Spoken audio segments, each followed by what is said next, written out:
안녕하세요. 마음의 창입니다. 오늘은 11월 21일 기쁜 소식 강남교회 주일날 설교를 함께 나누어 봅니다. 본문은 사도행전 10장으로 설교 제목은 이방인의 때입니다. 기쁜 소식 강남교회 장영철 목사님과 함께합니다. 목사님 안녕하세요. 네, 안녕하십니까. 네. 지난주에는 2021 CLF가 있었습니다. 이번 CLF에서는 히브리서 10장에 대해 자세하게 설명을 들을 수 있어서 매우 감사했는데요. 하나님의 계획은 참 오래전부터 또 매우 정확하다는 마음이 들었는데 목사님은 어떠셨는지요? 예, 이번에 그 CLF는 정말 특별했습니다. 미국의 CLF 또 아프리카 4개국의 목사님 순방 속에서 이어졌던 그 CLF의 여진이 그대로 한국으로 와서 정말 감격스러운 CLF였습니다. 특히 이번 CLF 말씀은 히브리서 10장 중심이었는데요. 네. 사실 제가 히브리서 10장 또 히브리서 자체가 거듭나기 전까지는 참 생소했던 말씀입니다. 네. 또 히브리서 10장에 있는 그 말씀의 설교는 거의 들은 기억이 없을 정도로 많이 언급이 되지 않은 말씀이었는데요. 이번 히브리서 10장에 대한 CLF 말씀 시리즈를 들으면서 너무너무 행복하고 감사했습니다. 정말 히브리서 10장 한 장 속에 담겨져 있는 한 절 한 절이요. 그렇게 감격스럽고 감사하고 또 하나님이 마치 우리를 위해 준비해 놓으신 하나하나의 약속인 것이 마음에 느껴지면서 너무 감사했습니다. 네. 오늘 본문은 사도행전 10장입니다. 고넬료를 구원하시고자 하나님께서 이 고넬료에게도 일하시고 또 베드로에게도 일하시면서 한 사람 한 사람 인도하시는 모습을 볼 수 있는데요. 예, 사도행전 10장의 내용들은 참 너무 은혜롭습니다. 사실 이 사도행전의 가장 키워드가 되는 중심적인 말씀은 사도행전 1장 8절 말씀이거든요. 1장 8절 말씀은 오직 성령이 너희에게 임하시면 너희가 권능을 받고 예루살렘과 온 유대와 사마리아와 땅끝까지 이르러 내 증인이 되리라 말씀하셨고, 이 1장 8절의 말씀이 펼쳐지는 것이 사도행전의 내용들입니다. 네. 사실 오순절날 성령이 임하면서 예루살렘의 복음의 역사가 있었고요. 아주 전환점이 되는 내용은 사도행전 8장 1절입니다. 1장 8절을 마치 뒤집어 놓은 것처럼 8장 1절은 예루살렘의 복음의 역사가 있었던 그 이전의 상황과 다르게 예수님의 사도들을 제외한 나머지 그리스도인들이 유대와 사마리아로 흩어지는 내용이 나옵니다. 네. 흩어지게 하는 배경은 7장에 큰 핍박이 왔습니다. 스데반이 순교를 당하고 또 많은 그리스도인들이 아주 심한 핍박을 받으면서 온 유대와 사마리아로 거듭난 그리스도인들이 흩어지는데요. 마치 이것은 막 불타고 있는 모닥불을 막대기로 때릴 때 이 불꽃들이 막 사방으로 튀듯이 마치 7장의 환란은 그런 역할을 해 주었다고 볼 수 있고요. 또 전환이 되는 한 부분은 13장인데요. 13장은 최초로 바울과 바나바가 이방인들을 향한 선교의 발걸음을 내딛습니다. 그런데 역시 12장에 보면 예수님의 제자 야고보가 순교를 당하게 되고요. 베드로 역시 이제 감옥에 갇히는 그런 일들, 교회 안에 큰 핍박이 또 다른 영역으로 교회를 이끌어 가시는 계기가 된 것을 볼 수 있습니다. 네. 근데 그 과정에 10장의 이 고넬료 사건은 사실 아주 특별한 어떤 내용입니다. 실제로 고넬료에게 예수님이, 하나님이 나타나셔서 베드로를 청하게 했고요. 또 베드로에게도 나타나셔서 그 고넬료에게로 가서 말씀을 전하도록 그 베드로를 고넬료에게로 이끄셨습니다. 네. 어떻게 보면 참 이런 그 말씀 하나하나가 참 너무 신비한데요.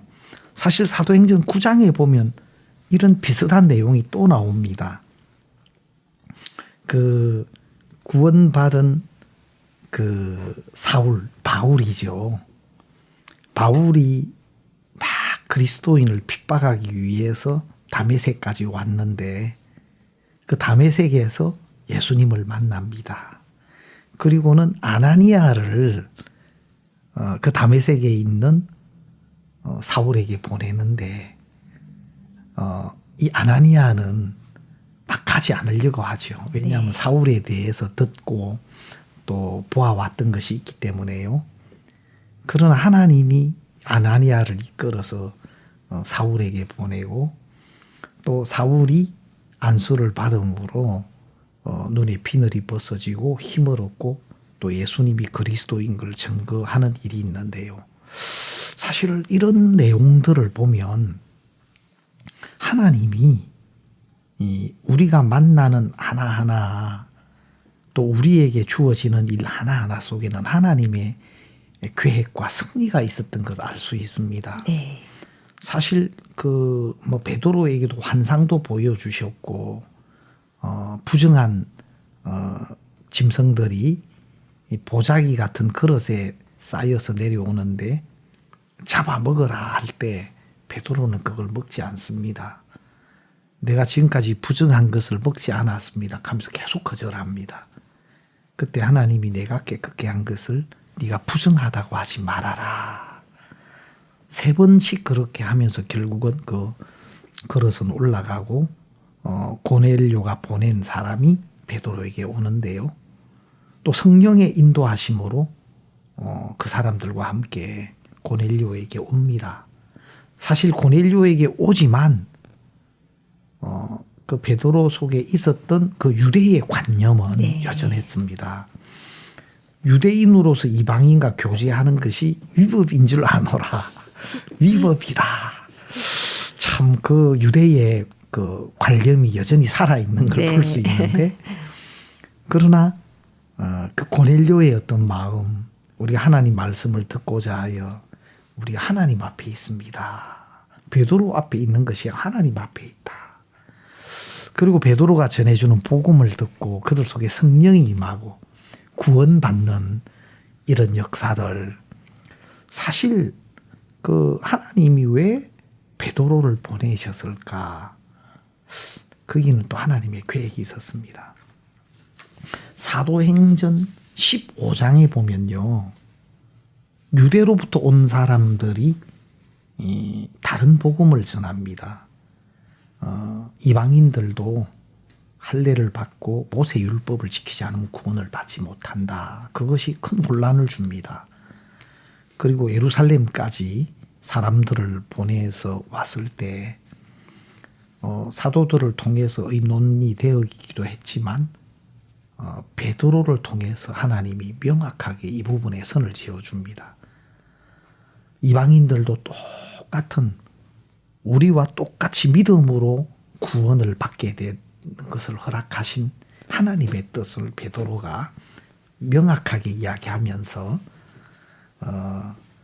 우리나 이방인이나 믿음으로 깨끗게 하신 부분을 이렇게 이야기합니다. 그리고 구원을 받은 은혜로 구원을 받은 믿음으로 구원을 받은 이방인들에게 우리도 능히 매지 못한 율법을 그들에게 지우는 것은 합당치 않다. 그렇게 분명하게 그 은혜에 대한 믿음을 정확하게 세워가는 것을 볼 수 있는데요. 네. 하나님은 이 일에 베드로를 쓰시려고 베드로를 통해서 고넬료에게 복음 전하는 일들을 하게 하셨다는 마음이 듭니다. 네, 그렇군요. 이 고넬료가 복음을 듣고 구원을 받는 이 기점을 시작으로 이제 본격적인 이방인의 때가 시작되었는데요. 그야말로 이 복음의 문이 전 세계를 향해 열리기 시작한 시점이라고 보면 될까요? 예, 정말 이방인들에 대한 복음의 문이 열렸습니다. 그러나 이것은 획기적인 하나의 사건이고요. 네. 그러나 실제로 이방 전도의 역할은 바로 사도 바울을 통해서 하나님 하셨습니다. 네. 또 사도 바울을 향해서도 이방을 위한 택한 나의 그릇이다. 그렇게 말씀하셨듯이 본격적으로 사도행전 13장에 보면 아시아 지역에 바울이 복음을 들고 여행하는 걸 볼 수 있고요. 또 2차 전도 여행은 유럽 쪽으로 그렇게 복음 전도가 이어지고 3차 전도 여행은 아시아와 함께 거쳐서 유럽으로 또 마지막 사도 바울의 생을 마감하는 것은 로마에서 끝납니다. 네. 그래서 이방 전도의 어떤 시작 문이 열려진 것만은 사실입니다. 네. 그리고 실제 이방 전도는 지금 우리가 하고 있는 거죠. 네. 정말 엄청난 전 세계의 대륙들을 정말 다 휩쓸다시피 하나님 복음의 문을 열어주고 계시고 또 앞으로 복음의 불모지라고 하는 우리 아랍권에도 곧 복음이 들어갈 거고요. 네. 또 지금 목사님이 이스라엘 정부의 초청을 받으셔서 지금 그 1월 달에 정말 그 이스라엘의 예루살렘에 무슨 일이 있을지 진짜 우리가 다 우리 형제 자매님들이 다 긴장하고 있습니다. 네. 기대가 되죠. 네. 예. 기대도 되고 또 긴장도 되고요. 네.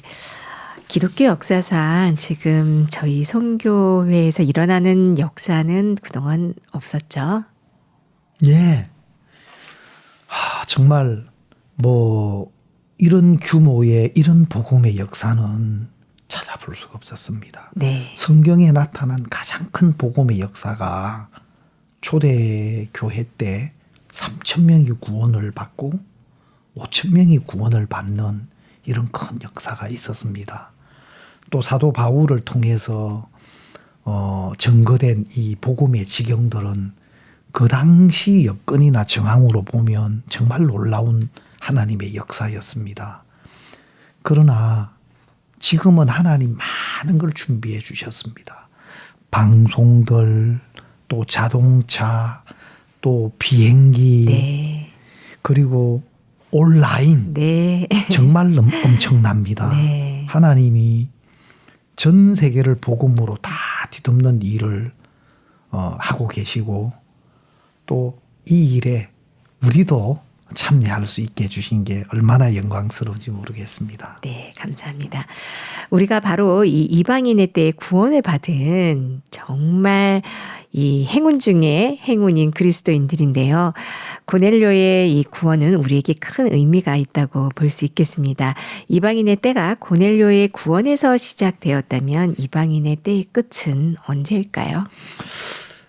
예, 먼저 이 부분 답변 드리기 전에 사실 우리는 이방인이지만 실제로 우리가 진짜 유대인입니다. 아, 그런가요? 네. 왜냐하면 표면적 유대인이 아니요.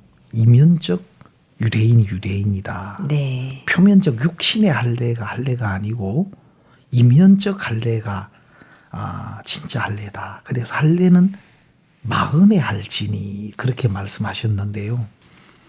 진짜 내 생각을 버리고 내 마음을 버리고 하나님의 말씀을 믿음으로 받은 이것이 아브라함의 믿음이었고 네. 또 이 믿음을 가진 자가 아브라함의 자손이라고 하셨습니다. 네. 그 실제로 우리가 이스라엘 가면 이스라엘 사람들은 우리를 이방인으로 봅니다.